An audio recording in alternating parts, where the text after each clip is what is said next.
હવે જુઓ અહીંયા આપેલા છે 360, 180, 60, 15, 3 અને ખાલી જગ્યા. ચાલો આ જેને આવડતું હોય એ ફટાફટ કોમેન્ટ કરશે ભાઈ. આ જેને આવડતું છે એ ફટાફટ કોમેન્ટ કરશે. ચાલો આમાં જવાબ શું આવશે ફટાફટ કોમેન્ટ કરો. હવે જુઓ જેને નથી આવડતું અહીંયા ધ્યાન આપો.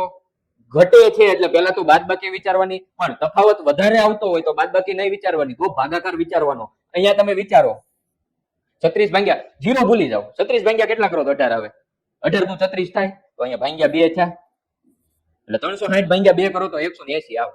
180 ભાગ્યા તમે કેટલા કરો તો 60 આવે. 0 ભૂલી જાઓ. 18 ભાગ્યા 6 કરો કેટલો જવાબ આવે? 6 તેરી 18 થાય. અહીંયા ભાગ્યા 3 કરજો એટલે 60. 180 ભાગ્યા 3 કરો તો 60 જવાબ આવે. 60 ભાગ્યા કેટલા કરો તો 15 આવે તો કે 1560 થાય. 15 ભાગ્યા કેટલા કરો તો 3 આવે તો કે 3 પંચા ને 15 થાય ભાઈ. હવે અહીંયા ભાગ્યા કેટલા કરવાના?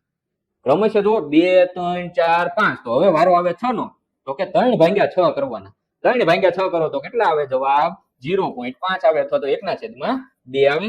બરોબર, જવાબ શું આવશે? 0.5. વિકલ્પ ડી આપણો સાચો થશે.